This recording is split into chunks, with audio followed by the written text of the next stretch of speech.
ayaw ko ng droga. Ayaw ko ng kidnapper. Ayaw ko ng hold-upper. Ayaw ko ng snatcher. Lumayas kayong mga pangit na kriminal. Kaya kung ayaw ninyong minto at patuloy pa rin ang karahasan, pabarilin ko kayo. Ayaw ko yung drugs. Mamamatay ka talaga dito, putang ina mo. Magpalayo ka. Tukhang, coin word yan siya. Pagtuktok hangyo. Tuktok hangyo. Meaning, katok, pakiusap. Or sa English pa, knock and plead. Yung mga barangay captain, hinihingan ng mga police station commanders, ng mga chief of police, ng listahan ng mga drug personalities sa kanilang barangay. From drug pushers, drug dealers, drug couriers, drug users, lahat, basta lahat na involved sa drugs. Kukunin niya ng chief of police yung listahan, then i-validate ng intelligence ng police station. Kasi, there are some instances wherein yung barangay kapitan ay patong rin sa droga. Ang ibibigay niya na listahan, yung mga kalaban lang niya sa negosyo. Yung kanyang mga kaalyado sa negosyo sa droga, hindi niya binibigay. So pag-validate ngayon sa intelligence ng police station, nalalaman niya, nakikita. So nadadagdagan o kaya nababawasan yung listahan. So, pag nakonsolidate niyan, yung buong listahan, na-validate na yan, na talagang positive, pupuntahan namin yan. Together with the barangay captain at saka yung chief of police. Pupuntahan yon, bawat isang bahay kinakatok. Pag open ng door, kinakausap. Hindi naman siguro tayo matcha-charge yan ng violation of domicile dahil hindi ka mapapasok sa bahay. Nangangatok lang. Kakatokin mo lang yung pintuan hanggang pumasok. Pag open ng door, nandyan po ba si Juan de la Cruz? Pwede po ba makausap? Pwede lumabas dito sa pintuan? Then sabihan na, ikaw, kilala ka na sa buong barangay na nagbibinda ka ng droga dito. Magmamakaawa kami sa iyo, huminto ka na. Maawa kami sa iyo, huminto ka na. Kung ayaw mong huminto, talaga papahintuin ka namin. So before ka namin papahintuin, huminto ka na. So gano'n, continuous yan, lahat ng bahay. Papasukin. After that, here comes yung police operations, simultaneous service of warrants. Kung may lalaban, mamamatay. Kung walang lumaban, papalabanin. Pag ayaw lumaban, buhay siya.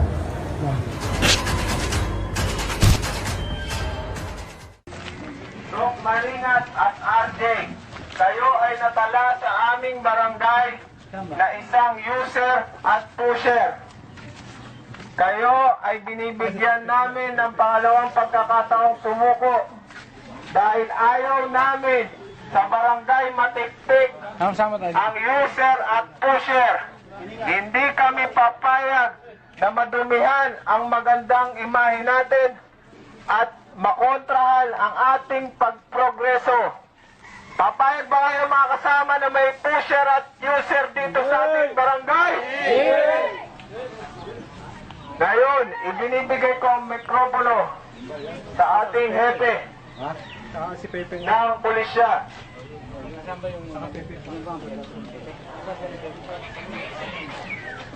Pepe, ito si Colonel Andaya. Pepe ng Norte Garay, binibigyan kita ng pagkakataon para sumuko. May programa tayo. Ito. Dito ka kapatid. Ito po si Colonel Andaya, Pepe ng Norte Garay Police Station. May programa tayo, balik nyo ang program. Binibigyan kayo ng chance ng magbagong buhay. Binibigyan kita ng 2 linggo para sumuko. Kung ayaw mo sumuko, nasa sayo rin yan. Kaya binibigyan kita ng chance. Napakagandang programa ito ng ating gobyerno, ng ating pamahalaan, ng lokal na pamahalaan, ng ating mayor at ng ating bagong presidente, Rodrigo Duterte.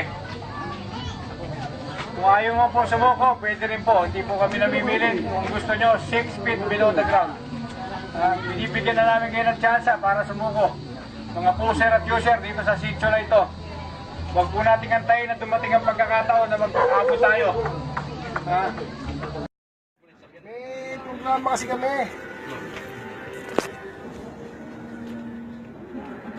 May programa kasi yung PNP natin. Ikaw ba si Rizal, ba? O, kasi yung pangalan mo, isa sa mga lumutang doon sa mga drug personality natin. Mga nai-involve sa drugs, yung mga pushing, using, at saka iba naman, runner. So ito may programa yung kapulisan natin na kinakato kayo at pinakikiusapan na kung maaari, tumigil doon. Pagkatapos kung gusto nyo mag-voluntary surrender, pwede rin kayong mag-voluntary surrender. Ito naman hindi naman kinukulong to. Ito pasusumpain lang kayo doon na magbabago kayo para maburam mo na rin yung pangalan mo sa may natin, sa order of battle natin. Ito hindi naman inaano. Pagkatapos i-monitor na lang kayo ng kapulisan kung talagang kayo nga nagbago. Kasi kaysa naman biglang sa susunod, kayo naman matrabaho ng kapulisan. Mas maganda siguro yung gano'n. Diba na kayo na mismo, voluntary kung gusto nyo, voluntary surrender. Nasa sa inyo naman yun. Ito naman pinaalalanan lang kayo ng kapulisan na kayo nasa may order of battle natin. Lumutang isa sa mga pangalan nyo doon. Kaya kinakatok namin kayo at pinakikiusapan na hanggang maaari itigil niyo yung mga drug activity.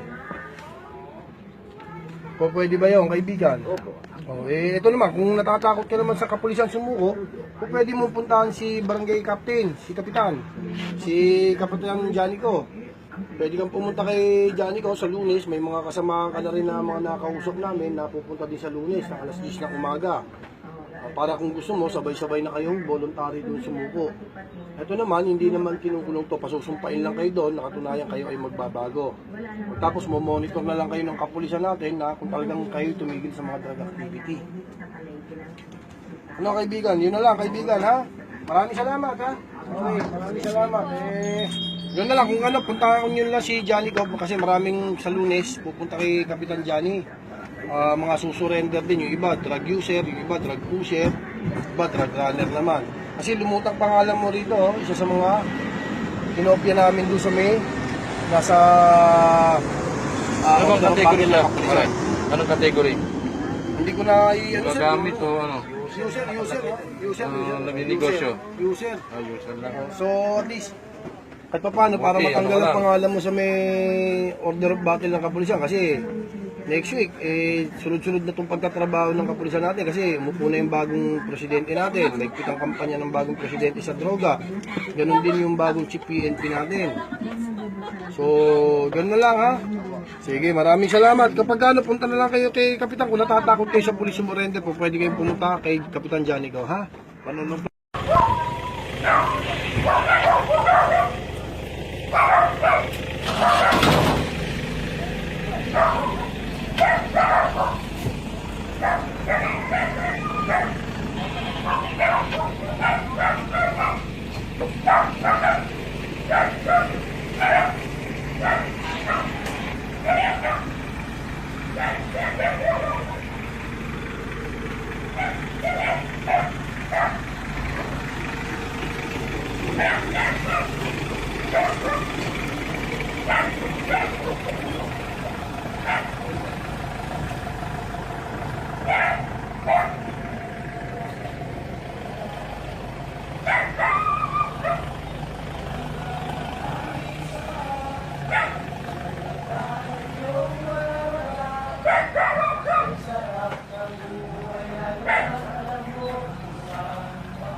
Pero kani siya din against the light man sa tuyo ka dito mas klaro dito.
Di ka man lang nagsikat, pinabayaan mo ang iyong kinabukasan. Makaganyan, di ka man lang nagkulang, ibinigay ang iyong kailangan. Bumagsak ka sa kalukuhan,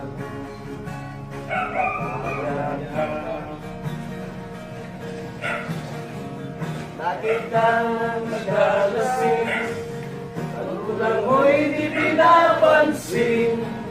Nais lang naman na iyong kabutihan, magbago ka, magbago ka, magbago ka, magbago ka.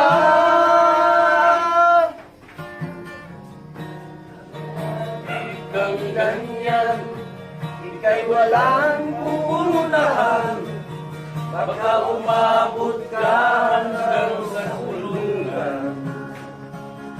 Mag-isip ka, di ka ba naaawa sa iyong mahal na matina? Nabibilang na ang mga araw, magbago ka, magbago ka, magbago ka, magbago ka. Nang di ka magsisi sa huli.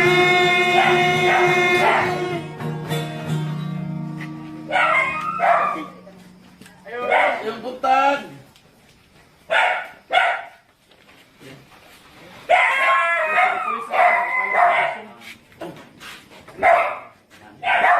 Kisa may lapit sa imong amo. Asawa, pamilya. Ikaw na gano'n.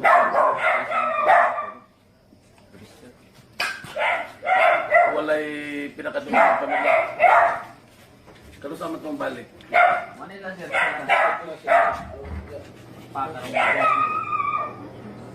Dito na naglalagpamig ko yun. Ay, Manila.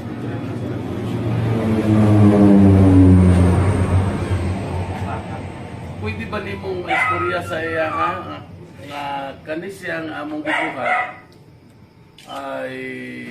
pamagi na siya dito sa kanang programa nato sa PNP karon. Kanang pagbago sa atong administration.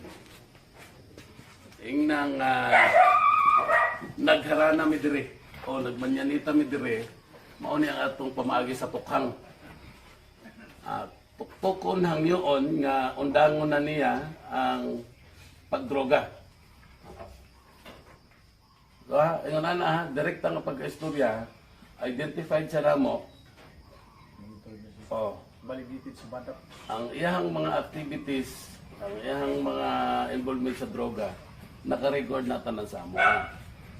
So tungod kay magkuan pag yun na, kay kagawad man siya dito sa barangay, morning isa siya sa mga priority nga among tuktukon o hangyoon. So yun na, nanuktok o naghangyo diri ang kapulisan sa Kapalong.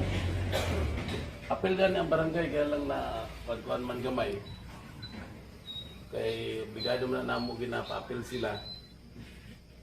Nga nagkataon man nga wala diri imong amo.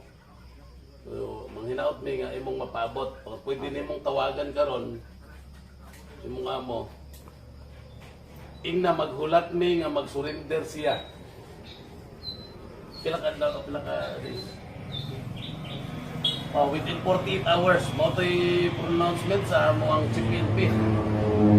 Within 48 hours, mag-surrender siya sa barangay. Pwede siyang magsugod ha kay kapitan. Para, inunin mo. Sir, ang habilin sa kuwan, sa kapulisan nato diha sa munisipyo. Nga, mag-volunteer siya, mag-voluntary surrender siya para ma-process siya o ma-advise siya kung sa'yo maayong buhaton kaysa maabot sa panahon nga ma-operitan yun siya kay patay ba agad karon ang operation. So kabalo man na siya, kabalo man na sa mga panghitabo karon, makitaan man na nato sa TV, no, kanang mga operasyonan o niya patay nakabati o nakabalita ba mo diya sa ato katong sa 30 sa gabi nga na ay patay duha diha nga naoperitan sa atong kapulisan. So ilang ingon ana ang among paghangyo sa iya. Tinud-anay diha dili ni siya tinud-anay ang kapulisan. Naapamigi pakita sa iyang pagmahal bilang mulupit o diri sa Kapalong. No? Sige, thank you.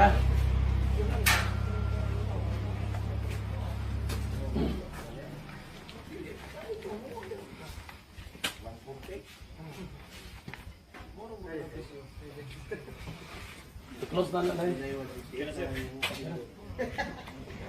Dong 48 hours dong hadong.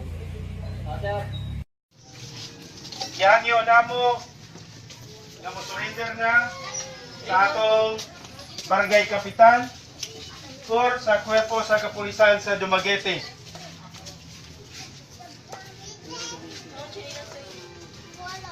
Ang atong bagong presidente karon si President Rudy Duterte nagakumpanya kayo sa pag-eradicate sa tanang mga tao nga mogamit og nagabaligya sa ginadili nga droga. Karong simanaha, nagatuktok kami og hangyo kaninyo pinagi sa plan tukhang. Pero sa sunod simana, mag-implementar na kayo ang kapulisan sa Dumaguete sa tanan lang kusog. Sa tanang gawom sa syudad sa Dumaguete nga mga pulis para mapagdang kining pagbaligya o paggamit sa ginadili nga droga. Busa katong mga drug personality, mga gumamitay o mga mamaligyahay, kung kamo maulaw man nga muadto sa kapulisan sa Dumaguete, duol kamo ni kapitan o sa mga barangay official para usab malimpyo ang inyong ngalan ug magalakaw kamo nga walay kokahadlok kay tungod limpyo naman iyong ngalan para magama kitag undertakings nga kamo dili na gayod mamaligya o dili na gayod mugamit nining ginadili nga droga. atong ihatag karon ni Espioto Gonzaga para sa dungag nga pagpakikistorya.